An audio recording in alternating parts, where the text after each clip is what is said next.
Qu'est-ce que vous voulez Vous savoir? annoncer je sais pas ce que vous avez fait de votre journée, par exemple. Eh ben, je vais vous parler ubérisation aujourd'hui. C'est un mot qu'on entend partout en ce moment, l'ubérisation de la société. Ça vient donc de l'entreprise Uber et de son mode de fonctionnement. Voilà, c'est comme si une méthode de chasse aux cougars s'appelait visoréquisation, si vous voulez. Et si les cougars avaient une méthode de défense qui s'appelait Dupont-monotisation. Voilà, c'est un petit peu le principe. Mais bon, on verra ça plus tard. Aujourd'hui, ubérisation. Donc, je suis allé au Salon des entrepreneurs qui a lieu en ce moment au Palais des Congrès à Paris. Alors, c'est un système qu'on peut résumer par deux aspects.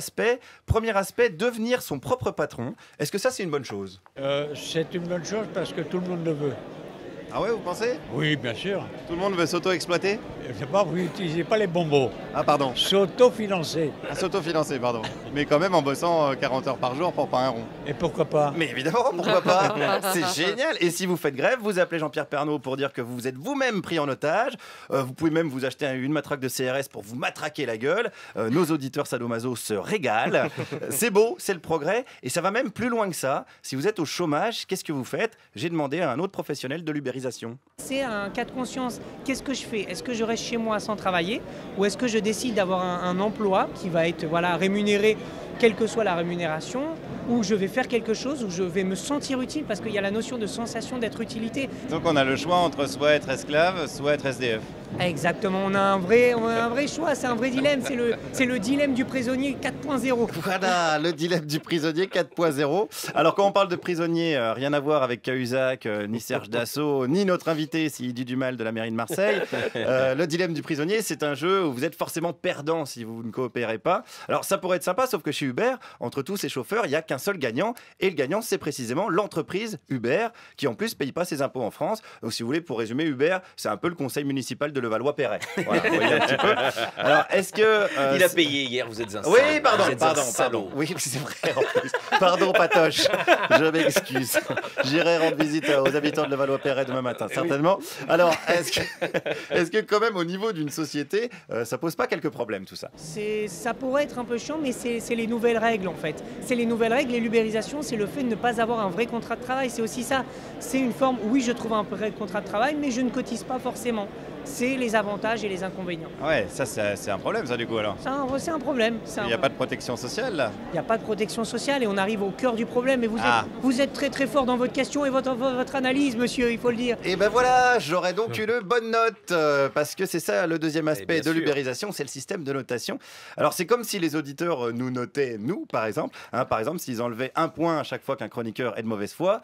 Bon, voilà, non mais bon, j'aurais pas un gros score, mais je pense que Dominique Seux serait dans le négatif, carrément, avec ce système de notes.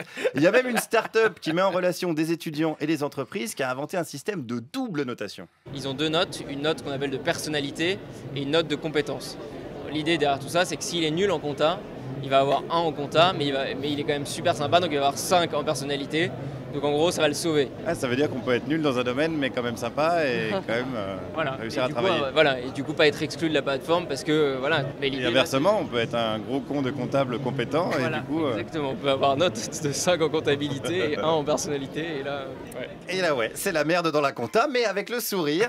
Et c'est certainement le problème chez Fillon en ce moment. Ils se sont dit, on va prendre un petit gars sympa, mais pas très fortiche en tableur croisé finalement. Fillon aurait dû appeler un de ses gamins Uber pour brouiller les pistes. Il a raté le coche là-dessus. Mais est-ce que ce système de notation est un progrès selon un entrepreneur un peu plus âgé? Oui, bien sûr que c'est un progrès. De se noter les uns les autres? Oui, c'est bien. Professionnellement, vous donneriez quelle note? Oui. À qui? À vous. Peut-être 10. Sur combien? Sur 20. Ah ouais? Ouais. Qu'est-ce qui a manqué alors pour que vous ayez plus? La lenteur, l'hésitation, des fois on vit une époque où c'est toujours la course contre la montre. Est-ce que c'est pas un problème ça, que le monde aille de plus en plus vite? Ce sont ceux qui sont les plus rapides qui gagneront. Et ça c'est bien ça? Oui.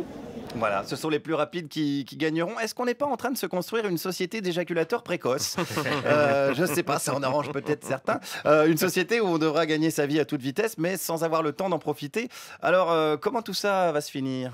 On saura bien s'arrêter. De toute façon, on ne peut pas aller plus vite que la vitesse de la lumière. On ne peut pas aller plus vite que la musique, comme dirait l'autre. Mais en fait, il y a des moyens qui permettent d'accélérer le train, effectivement.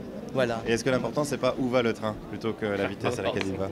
Aussi, savoir où on veut aller, c'est une question importante. Peut-être que vous avez été lentement, mais que vous avez été au bon endroit. peut-être. Peut-être.